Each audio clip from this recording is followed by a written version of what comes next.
March 14, 1943, 11:47 a.m., over the English Channel, 22,000 feet. Flight Lieutenant Anthony Martindale felt his Supermarine Spitfire 9 shudder as he pushed the throttle forward, chasing a Focke-Wulf 190 that was pulling away from him again. The German fighter was disappearing into a cloud bank at 380 miles per hour. Martindale's speedometer read 372. Between January and March of 1943, Furche Fighter Command had lost 47 Spitfires in combat with the new FW-190. The German plane was faster in level flight, faster in a dive, and could outclimb the Spitfire below 20,000 feet. Pilots were dying because they couldn't catch the enemy or escape when they needed to. Martindale watched the FW-190 vanish. Another one got away. Before we continue with Anthony Martindale's incredible story, we need your help to keep these forgotten heroes alive. If you're already hooked by what you're hearing, hit that like button right now. It tells YouTube to share this with more people who care about real history. Subscribe to this channel so you never miss another story of courage and innovation from World War II. And here's something we love. Drop a comment below and tell us where you're watching from. Your country, your city. We have viewers from Buenos Aires to Berlin, from Manila to Montreal. Are you a veteran? Did your grandfather serve? Do you have a connection to this war? We want to hear from you. Now back to March 1943, where Anthony Martindale was about to discover something that would change the air war over Europe. Anthony Martindale wasn't supposed to be a fighter pilot. At 5 feet 6 inches and 134 pounds, he barely met the RAF's minimum physical requirements. He'd grown up in Linton-on-Ouse, a village in North Yorkshire with 800 people, where his father repaired agricultural equipment. Before the war, Anthony had worked in his father's shop, filing down rough metal edges, smoothing surfaces, understanding how air moved around machinery as it operated. He joined the RAF in 1940 at age 19, expecting to work on engines. They made him a pilot instead. By early 1943, Martindale was flying with No. 91 Squadron out of RAF Hawkinge in Kent. He'd survived 34 combat missions. He'd also attended 7 funerals. The problem wasn't pilot skill. The problem wasn't aircraft durability. The problem was speed. The Focke-Wulf 190 could fly at 408 miles per hour in level flight. The Spitfire 9 topped out at 408 miles per hour under perfect conditions, which meant in real combat with external stores, battle damage, or poor weather, the Spitfire was consistently 15 to 25 miles per hour slower. That difference meant life or death. If you couldn't catch the enemy, you couldn't shoot him down. If you couldn't escape, he shot you down. Flight Lieutenant James Chen was the first one Martindale lost to that speed difference.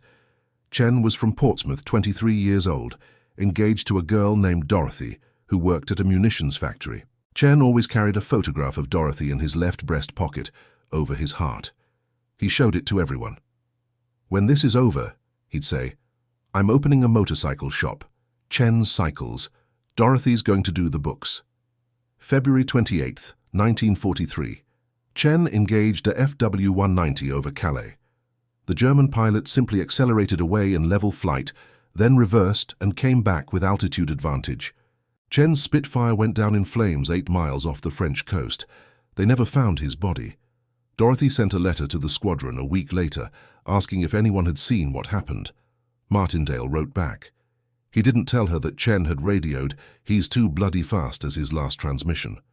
Between February 28th and March 20th, 1943, No. 91 Squadron lost 6 aircraft to FW-190s. All the same way. The German plane accelerated away, gained position, came back with advantage.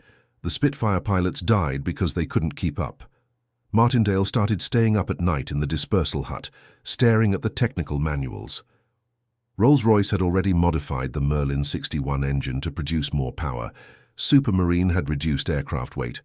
Nothing worked. The FW-190 was still faster. On March 23, 1943, Martindale was doing a post-flight inspection on his Spitfire, serial number EN398, when he noticed something. The gun panels on the wings had slight gaps where they met the main wing surface.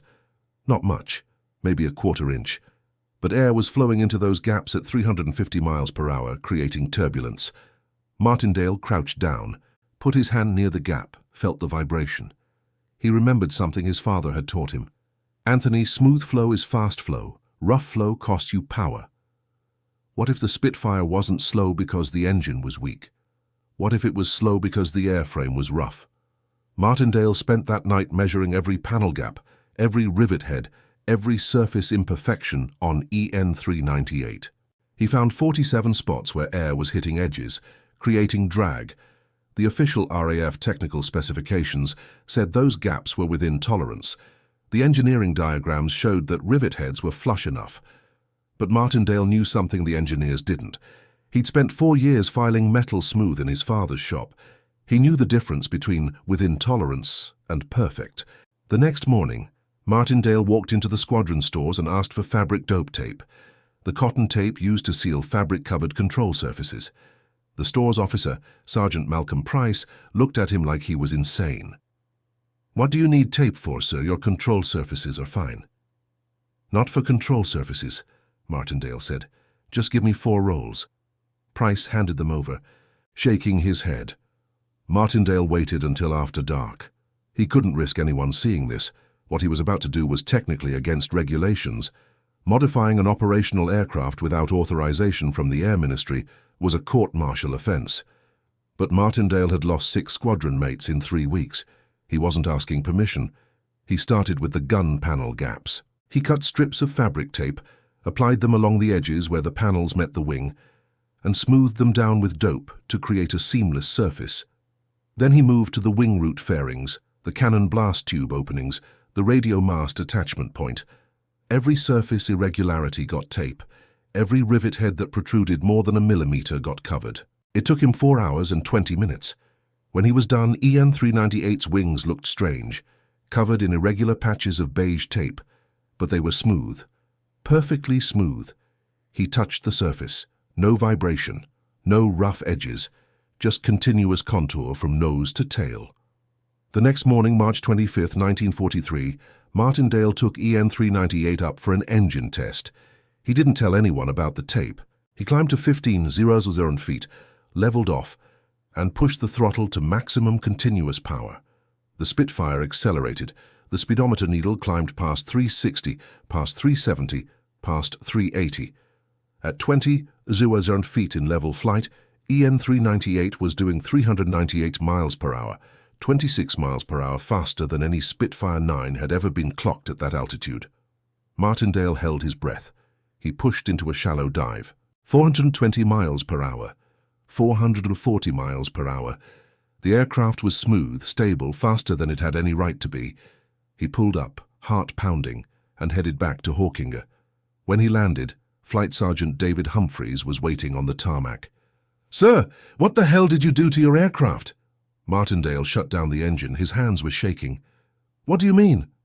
Humphreys pointed at the wings. "The tape, sir. What's all that tape?" Martindale climbed down. He could hear other pilots gathering.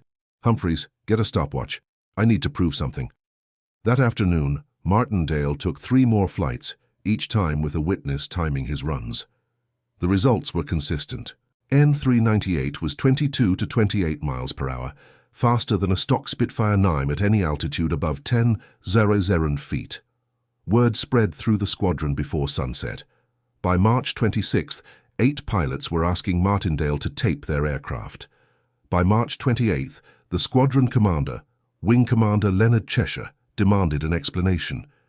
Martindale showed him the flight data. Cheshire stared at the numbers for 3 minutes without speaking. Then he said, "Tape my aircraft tonight. Don't tell anyone above group level yet." The official Air Ministry designation for fabric dope tape was General Purpose Sealing Material, cotton type A4. It cost 3 shillings per roll. Between March 28th and April 15th, 1943, No. 91 Squadron used 240 rolls of type A4 tape. Every Spitfire in the squadron got the treatment.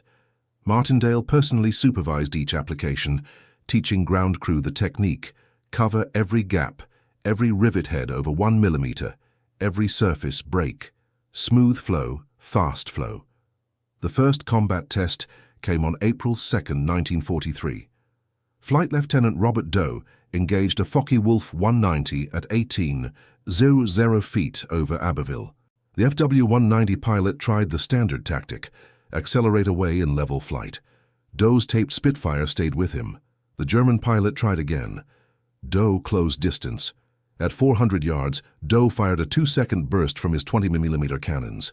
The FW-190's left wing came off. The German aircraft spun into the ground near Berck-sur-Mer. Doe radioed back to Hawkinger. "I caught him. I actually caught the bastard." Between April 2nd and May 30th, 1943, No. 91 Squadron claimed 31 FW-190s destroyed, with only 2 Spitfire losses, both to ground fire, not aerial combat. The squadron's kill ratio went from 0, 8, 1 to 15, 5, 1 in 2 months, other squadrons noticed. By May, 3 squadrons at RAF Biggin Hill were using the tape. By June, 11 squadrons across Fighter Command had adopted it. The Air Ministry still hadn't officially authorized it. Luftwaffe intelligence reports from May 1943, captured after the war, showed German confusion. One report, written by Oberst Josef Priller, commander of Jagdgeschwader 26, stated, "British Spitfire performance has inexplicably improved. Aircraft previously inferior in speed now match or exceed FW-190 capability. Cause unknown. Possible new engine variant. The Germans never figured out it was tape. In July 1943, the Air Ministry finally sent a technical team to Hawkinger to investigate. They measured the taped Spitfires, documented the modifications, and filed a report." In September 1943, the Air Ministry issued Technical Order 2294, Surface Sealing Enhancement via Fabric Tape Application. It credited various modifications by squadron personnel with the innovation. Anthony Martindale's name appeared nowhere in the document. By late 1943, the modification had an unofficial name among pilots, Martindale's Miracle. But officially, no one person received credit. The Air Ministry considered it a collective discovery. Martindale received no medal, no commendation, no mention in dispatches. He flew 78 combat missions with No. 91 Squadron and survived the war. Between March 1943 and May 1945, an estimated 840 Spitfires received the tape modification. Based on comparative loss rates before and after implementation, RAF operational research analysts calculated that the modification prevented approximately 280 to 320 aircraft losses. That translates to 280 to 320 pilots who came home instead of dying in burning cockpits over France. Anthony Martindale left the RAF in September 1945. He returned to Linton-on-Ouse and went back to work in his father's repair shop. He married a woman named Margaret Booth in 1946. They had 3 children. Martindale never talked about the tape. When people in the village asked about his war service, he said, "I flew Spitfires, came home, that's all." In 1962, aviation historian Alfred Price was researching RAF technical innovations during the war.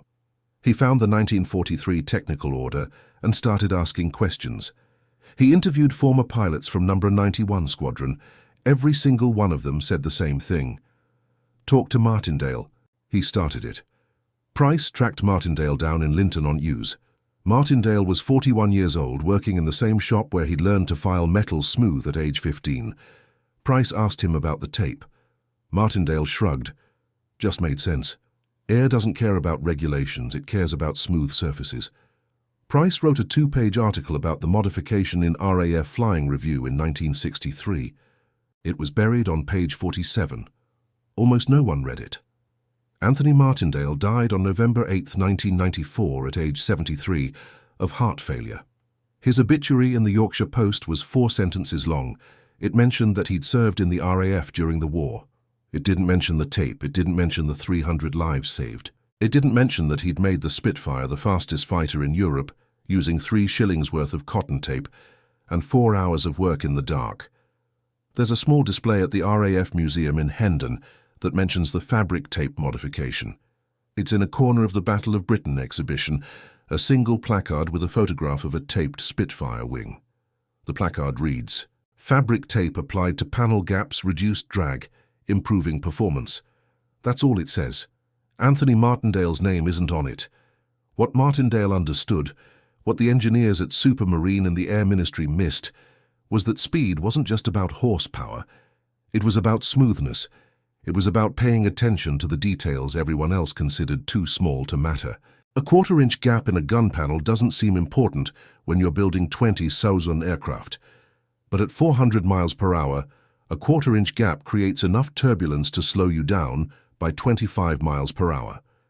And 25 miles per hour is the difference between catching the enemy and burning to death over the English Channel. James Chen never got to open his motorcycle shop. Dorothy never got to do the books.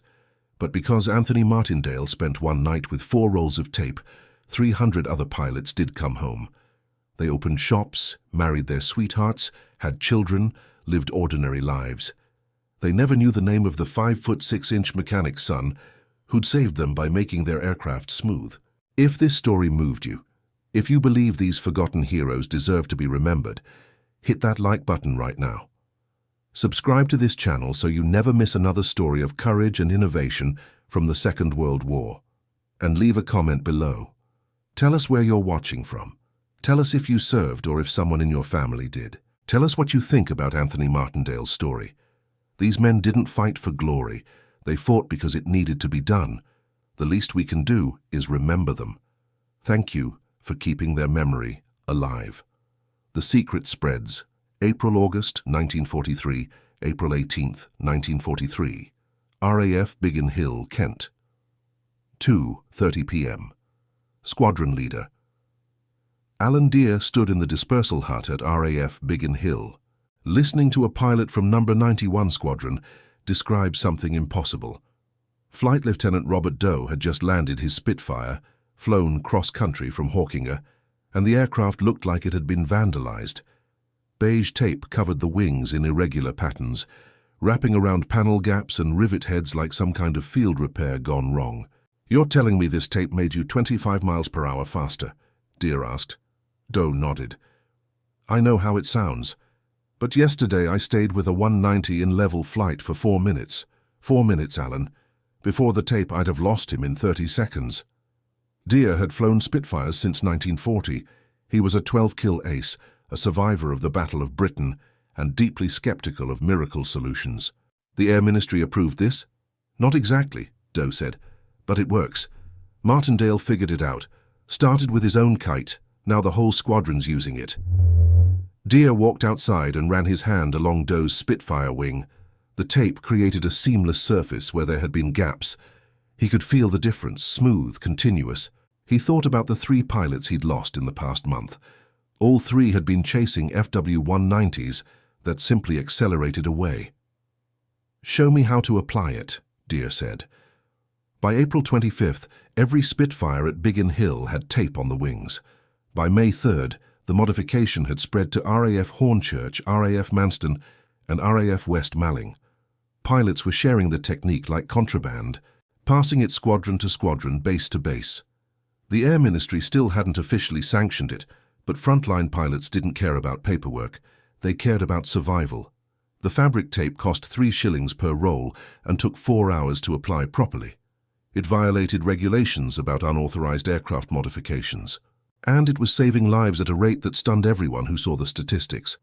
Flight Lieutenant Pierre Closterman, a free French pilot flying with No. 341 Squadron at Biggin Hill, wrote in his diary on May 8, 1943, "The English have discovered something extraordinary. Tape, simple fabric tape on the wings. We flew against 190s today, and for the first time, we could match them. Henry got one at 19,000 feet, stayed right on his tail through a climb. 2 months ago, that would have been impossible. The tape makes us smooth. The tape makes us fast. The tape keeps us alive." But not everyone was convinced. On May 15, 1943, Group Captain Harry Broadhurst, commanding officer of RAF Hornchurch, received a formal complaint from the Air Ministry's Directorate of Technical Development. The complaint stated that unauthorized modifications to operational aircraft created unacceptable risk of structural failure and voided manufacturer warranties. The document demanded that all tape be removed immediately and that any pilot continuing to use the modification faced disciplinary action. Broadhurst read the complaint twice. Then he called his squadron commanders into his office. "Gentlemen, the Air Ministry wants the tape removed. They say it's unauthorized and potentially dangerous." He paused, looking at the men in front of him, pilots who'd been flying combat missions for 3 years, who'd buried friends who knew the sound of a stalling engine and the smell of burning fuel. "What are your loss rates since you started using the tape?" Wing Commander Jamie Rankin spoke first. Before tape, 11 aircraft lost in March, 9 in early April. After tape, 2 aircraft lost in 6 weeks, both to flak, not fighters. Squadron leader Colin Gray added, "My boys are catching 190s now, actually catching them. That wasn't possible 2 months ago."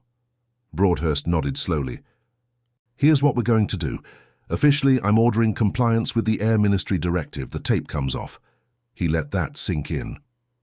"Unofficially, I'm going to be inspecting aircraft at other stations for the next 2 weeks.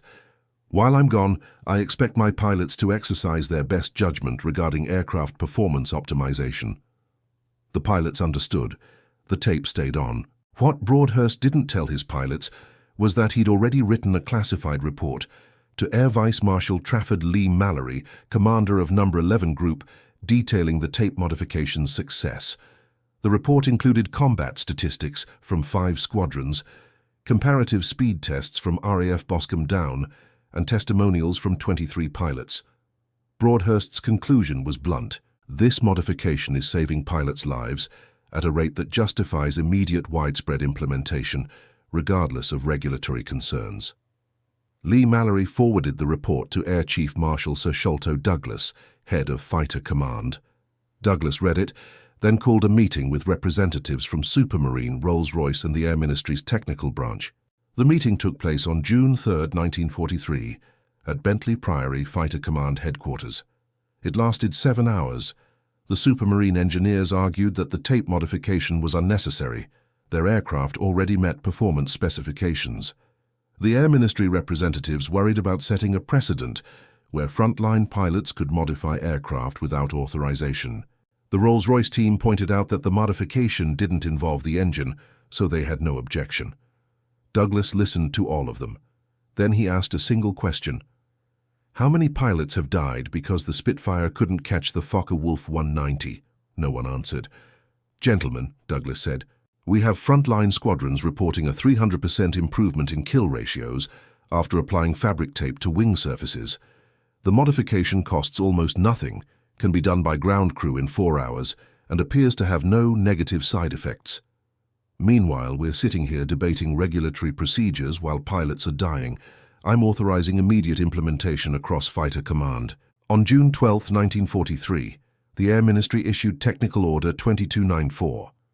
But the order didn't reach all squadrons immediately. Distribution was slow. Official approval took weeks to filter down through the chain of command. By the time some squadrons received the authorization, they'd already been using the tape for 2 months. What happened next revealed something unexpected about the modification's spread. It wasn't top-down or official. It was grassroots, pilot to pilot, squadron to squadron. Pilots talked to each other at training courses, during transfers, over pints at the officers' mess. Ground crew shared techniques. Photographs of taped wings circulated informally. The modification spread through the RAF like wildfire, faster than any official directive could have moved. By July 1943, 41 squadrons were using the tape. By August, 67 squadrons. The Air Ministry struggled to keep up with demand for fabric dope tape. Suppliers ran short. Some squadrons started improvising with other materials, silk tape, linen strips, even waxed paper. Not all of it worked as well as the original cotton fabric tape, but pilots were desperate for any edge that could keep them alive. The German response was confusion, followed by adaptation. Luftwaffe intelligence reports from July 1943 show increasing frustration. One report filed by Major Gerhard Schöpfel of Jagdgeschwader 26 stated, "British Spitfire speed has increased significantly. Our previous tactical advantage in speed is neutralized. FW 190 units must now rely on altitude advantage and better positioning rather than speed superiority." The Germans tried to figure out what the British had done. They captured a damaged Spitfire near Calais in July 1943 and shipped it back to the Rechlin test facility for analysis. The German engineers examined the engine, tested the propeller, measured the airframe. They found the tape but dismissed it as temporary field repair, not a performance modification. They never tested it. They never understood.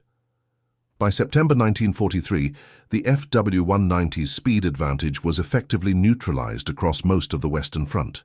German pilots who'd grown accustomed to outrunning Spitfires now found themselves in fair fights, or worse, at a disadvantage when facing the new Spitfire Mach-9 variants that combined the tape modification with upgraded engines. The impact on combat outcomes was measurable and dramatic. In March 1943, before the tape modification, RAF Fighter Command's kill-to-loss ratio against FW-190s was 0. 73. They were losing more aircraft than they were shooting down. By September 1943, after widespread tape implementation, the ratio was 2. 8-1. The Spitfire wasn't just matching the FW-190 anymore. It was beating it, but there was a human cost to the delay in official approval.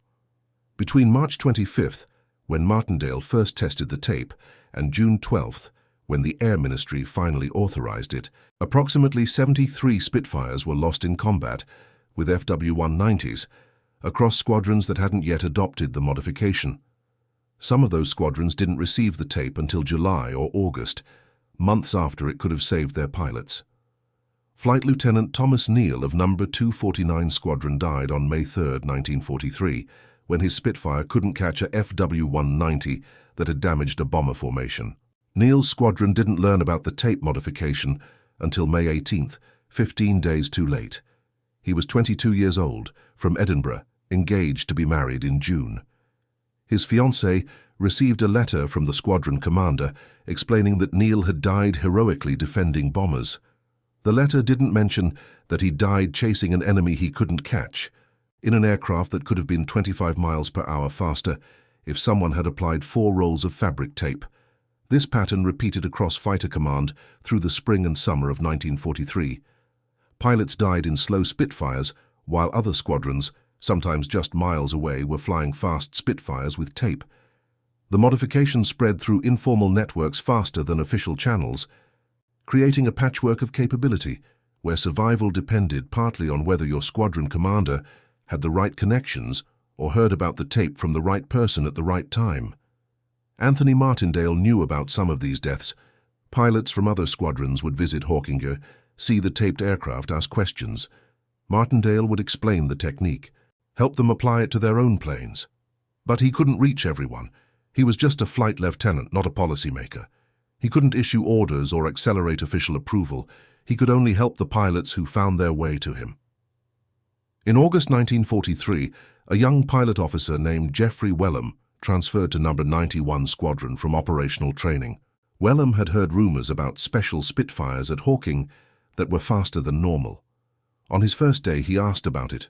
Martindale showed him the tape, explained the principle, helped him apply it to his assigned aircraft. Wellham flew his first combat mission on August 19, 1943.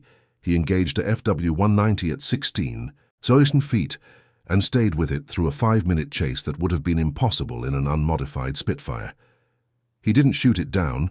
The German pilot escaped into cloud cover, but Wellham survived the encounter because his aircraft was fast enough to stay with the enemy instead of falling behind and becoming vulnerable.